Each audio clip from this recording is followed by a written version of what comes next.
Hello everyone, and welcome back to the channel. Today we're going to talk about something super important for anyone learning a new skill, especially English: the power of not rushing. I call it "Don't Rush It," the power of learning over time. Have you ever felt like you're not learning fast enough? Maybe you see other people who seem to pick up English so quickly, and you feel a little frustrated. You think, why am I so slow? If you've ever felt this way, this video is for you. First, let's understand why we feel this pressure to be fast.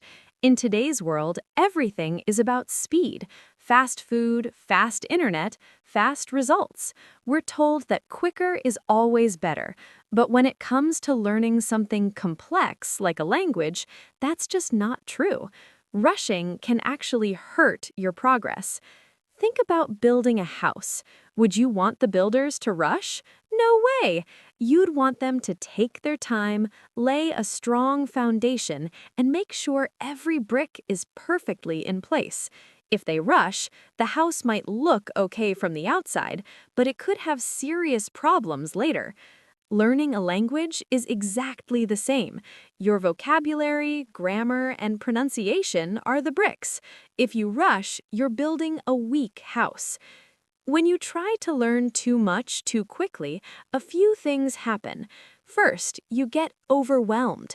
Your brain can only process so much information at one time. If you try to memorize 100 new words every day, you might remember them for a test, but you'll probably forget them a week later. This is called cramming, and it's not effective for long-term memory. Real learning happens when you give your brain time to connect new information with what you already know. This process is called consolidation, and it mostly happens when you sleep. So studying for hours right before bed without a break isn't the best strategy. A better way is to study for a bit, take a break, and then review it the next day. This slow and steady approach helps move information from your short-term memory to your long-term memory. Let's talk about the tortoise and the hare story. You know, the one where the fast hare challenges the slow tortoise to a race. The hare is so confident he'll win that he takes a nap. The tortoise just keeps moving, slow and steady, one step at a time. And who wins? The tortoise. Learning is a marathon, not a sprint.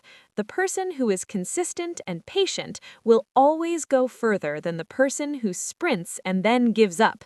So, what does not rushing look like in practice? It means focusing on quality over quantity.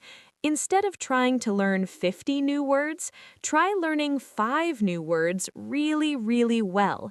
Use them in sentences. Say them out loud. Try to find them in a book or a movie. Really own those 5 words. The next day, you can learn 5 more. After a month, you'll have learned 150 words that you actually know how to use, instead of 1,000 words that you vaguely remember. Another part of not rushing is embracing your mistakes. When you rush, you're so focused on getting to the finish line that you see mistakes as failures.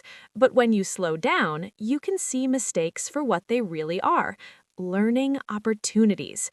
When you make a grammar mistake, don't just feel bad about it. Stop. Look at the mistake. Try to understand why you made it.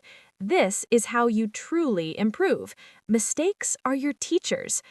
Think about a baby learning to walk. Does the baby stand up and run on the first try? Of course not. The baby falls down hundreds of times. But the baby doesn't get frustrated and say, "I'm a terrible walker, I quit."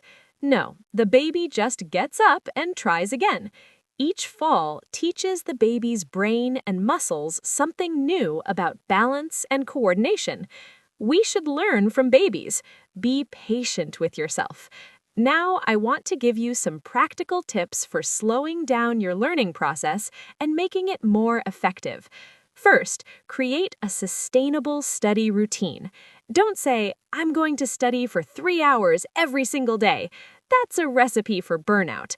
Maybe you can do that for a week, but what about next month?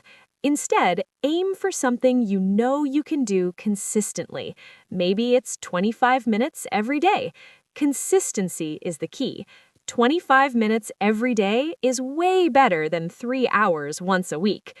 Second, use the power of review.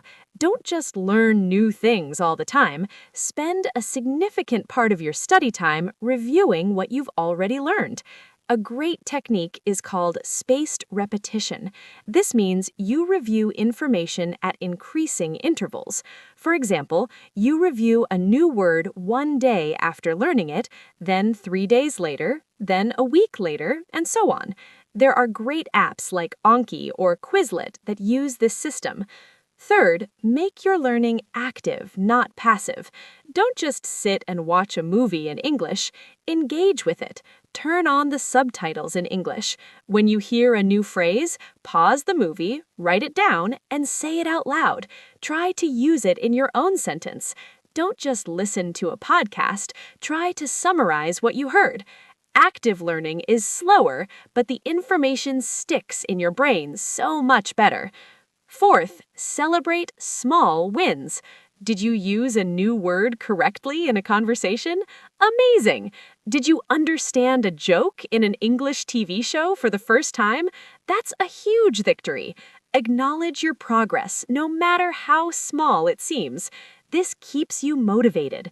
Instead of focusing on the huge goal of being fluent, focus on the small, achievable steps you take every day. And finally, be kind to yourself. Learning a language is hard. There will be days when you feel like you're not making any progress. That's normal. Everyone has those days. On those days, don't force yourself to study for hours.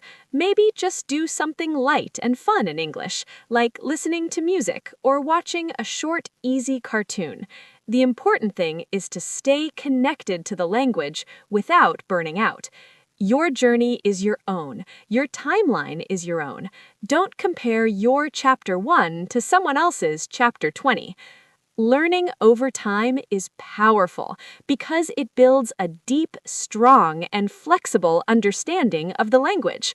It allows you to not just know English, but to feel it. You start to think in English, to dream in English, and that's a magical feeling that you can't get by rushing. So, take a deep breath, slow down, trust the process, enjoy the journey of learning one step at a time. You are the tortoise, and you will win your race. Thank you so much for watching today. I hope this helps you feel more confident and patient in your English learning journey. If you found this video helpful, please give it a thumbs up and subscribe for more content. Let me know in the comments what you do to learn slowly and effectively. See you in the next video.